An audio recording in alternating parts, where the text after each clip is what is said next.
कि मेरे पापा एक मोटरसाइकिल नहीं दे पाए, इसीलिए हमको जला दिया था ससुराल में। किसको? ससुराल में? हाँ, शादी आपका कब मुझे हुआ? मारता पीटता था, कभी छत पे से धकेल देता था, नशा करता था वो सब फैमिली। और इस दिन जलाया, उस दिन 15 दिन से खाना हमको नहीं दे रहा था। उस दिन हमको रात में जला दिया था और जलाने के बाद हम खुद से जाती जैसे तैसे। काला चेहरा जो आपके सामने है, एक पीड़ित महिला है। उनका कहना है कि पति मुझे जला दिया है। आप देख सकते हैं कि एक कहने की ज़रूरत नहीं है, साक्ष्य प्रूफ है। और इनका हाथ देख सकते हैं, हाथ जला हुआ है। चलिए पूरा कहानी क्या है हम इन्हीं से हम समझते हैं। क्या नाम है आपका? नीतू चौधरी। अच्छा, पूरा मामला क्या है? मामला ये है कि मेरे पापा एक मोटरसाइकिल नहीं दे पाए, इसीलिए हमको जला दिया था ससुराल में। किसको? ससुराल में? हाँ, मुझे शादी आपका जलाया। कब हुआ था? शादी 2014 में हुई थी और जलाया था 2016 में। हाँ, पूरा घटना क्या था? पूरा शुरू से लेकर बताइए। पूरा घटना ये थे, जब हमको उनसे रिश्ता लगा था तो मांग किया था 5 लाख रुपया, 5 भरी जेवर, एक बाइक, जिसमें मेरे पापा 1.5 लाख रुपया और एक बाइक, 5 भरी जेवर देने के लिए तैयार हुए थे। पापा तिलकाने के लिए गए थे तो उसमें 1 लाख रुपया, 1,45,000 रुपया दिए। 5,000 रुपया छोड़ाने को उनसे कोशिश किए कि 5,000 रुपया आप छोड़ दीजिए। उस समय वो बोला था अच्छा ठीक है छोड़ देंगे। फिर शादी करने के लिए आया तो बोला नहीं हमको वो 5,000 रुपया चाहिए। तो बाराती कुछ दूरी पे रोक दिया था, यानी कि मेरे घर से 1 किलोमीटर या 2 किलोमीटर बाराती रोक दिया गया था कि 5,000 रुपया दीजिएगा तो बाराती आपके द्वार लगेंगे, नहीं तो लौट जाएंगे यहाँ से।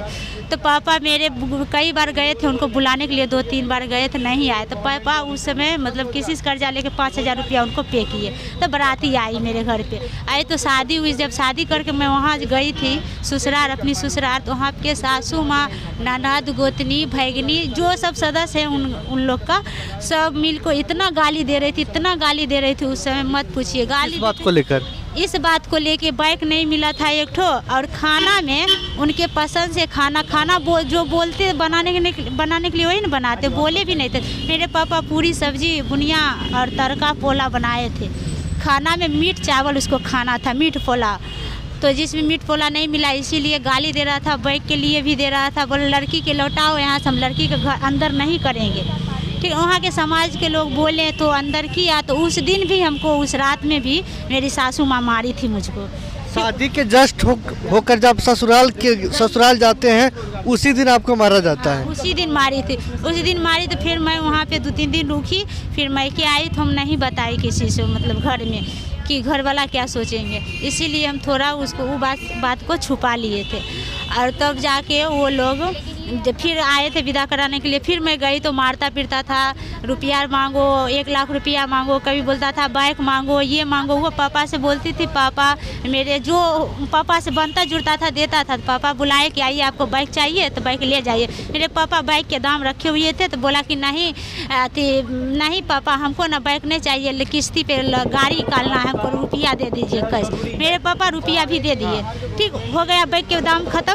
फिर भी बोल रहा बाइक मेरा बाकी है, बाइक दो ना तो 1 लाख रुपया दो, बाइक दो ना तो 1 लाख रुपया दो। तो मेरे पापा हम बोले नहीं देंगे, तो बोले ना तो ये बात, तो इसीलिए जला दिया था। और उससे पहले मारता पीटता था, कभी छत पे से धकेल देता था, नशा करता था वो सब फैमिली, और छत पे से धकेल देता था, खाना पीना ना देता, खाना में ताला लगा देता था, खाना बनाने के लिए देता था, नाप के गिन के बनाने के लिए देता था। और पहले खा लेते थे तो बोलता था क्या कि खाना पूरा जुट्ठा हो गया, इसलिए मारता पीटता था। और गाना और जलावन जो देती थी मेरी ननद, तो गिन के देती थी जलावन जलाने के लिए। जो खाना उतना जलावन में जो खाना बनता था उतना हम बना के रखते थे, जो बच जाता था इसीलिए मारती थी कि जलावन क्यों इतना जला दिए, इसलिए भी मारती थी। मतलब और हम अपना मेरा हस्बैंड रहता था, उनसे हम बोलते भी न थे, वो लोग फोन करके पहले ही बता देती थी मेरी सासू माँ ननद। आते के मात्र हमको इतना मारता था, कभी छत पे से धकेल देता था, कभी छत पे से जुट्टा पकड़ के नीचे लाता था, बहुत मारता पीटता था। ऐसे मारते पीटते रहा 2-3 मंथ तक। 2 मंथ तक मारते पीटते रहा। उसी दिन जिस दिन जलाया उस दिन 15 दिन से खाना हमको नहीं दे रहा था। उस दिन हमको रात में जला दिया था और जलाने के बाद हम खुद से जाती जैसे तैसे करके बचे, खूब रोए, खूब चिल्लाए। फिर जाके वहाँ के लोग कुछ बोला होगा। उस दिन किसी का बर्थडे था, बाजा बज रहा था। उस दिन जिस दिन जलाया था किसी का बर्थडे था तो बाजा बज रहा था। अड़ोस पड़ोस के लोग नहीं जाना था उतना, मतलब जाना था। जब खूब चिल्लाते थे कभी कभी बाजा रुकती तो भी है तो जाना था। तो वहाँ के लोग कुछ बोले होंगे तो जाके अस्पताल, हम तो जाके नहीं जानते अस्पताल कैसे पहुँचे, ये भी नहीं जानते। लेकिन आँख खुली तो मैं अस्पताल में थी। तो वहाँ पे हम पापा पापा चिल्लाते थे तो वहाँ के जेंट्स लोग तो नंबर पूछे हमसे, तो नंबर बताए। तो फिर पापा के कॉल किए, वही का बोले। फिर पापा आए, मम्मी आई, मतलब घर के जितना परिवार थे सब आए। वहाँ के डॉक्टर रेफ़र कर दिया था, हमको बोल रहा था पटना ले जाइए या तो इसको भागलपुर ले जाइए, नहीं तो ये मर जाएगी। वो लोग नहीं ले जा रहे थे। उस समय उन लोग के पास में पैसा नहीं था, बोल रहा था मेरे को पैसा नहीं। तो पापा मेरे पैसा कहाँ से ला के दिए, पापा कर्जा उठा के पैसा दिए उस समय। तो हमको PMCH में नालंदा में भर्ती करवाए। पूरा मतलब खर्चा भी जलाने के मेरे पापा ही उठाए और बोले थे कि इसे मतलब हम पैसा दे देंगे। बहुत रोता धोता था, ऐसे वैसे मतलब बहुत कुछ बोलता था उस समय।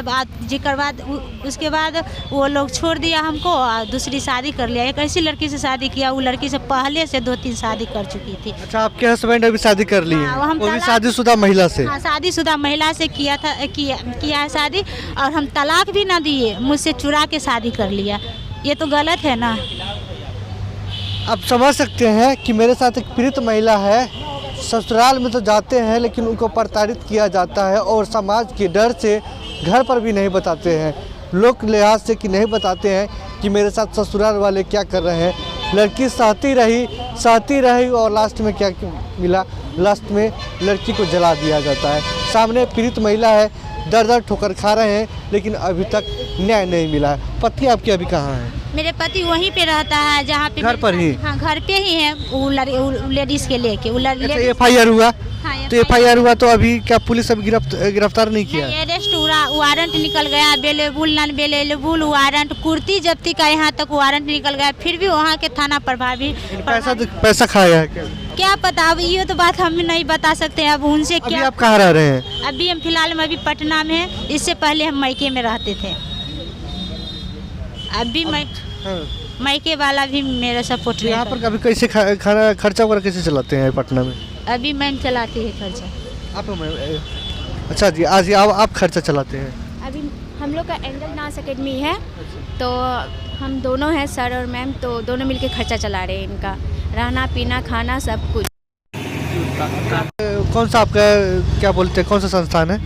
एंजल डांस अकेडमी मुसलमपुर अकेडमी है, मुसलमपुर हाट पे। तो आप देख सकते हैं कि पीड़ित महिला का है और ये मैम चलाते हैं, डांस अकेडमी चलाते हैं। कुछ अजमी को सलाम कि एक पीड़ित महिला को हेल्प कर रहे हैं, लेकिन कब तक हेल्प कोई करता रहेगा? कब तक है इन लोग का मतलब जैसे मैम और सर कब तक करेंगे? हमको खुद शर्म लगता है इन लोग के पास में एक रुके इनका हैं तो। बॉडी जला हुआ है, इन्फेक्शन ज़्यादा होता है, तबीयत थोड़ा भी बिगड़ जाता है तो खर्चा 1000 चल जाता है। और ज़्यादा अगर तबीयत सीरियस होगी 10 से 15 तक पकड़ लेते हैं इनका खर्चा।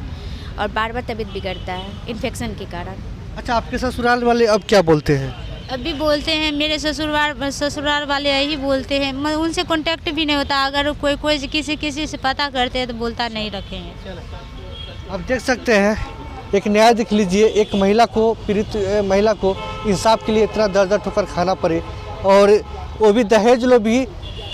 जिस पति ने, जिस दरिंदे ने इस महिला को जलाया, अब खुले शहर की तरह घूम रहा है। प्लीज़ इस वीडियो को ज़्यादा से ज़्यादा शेयर करें ताकि इन्हें इंसाफ मिले। धन्यवाद।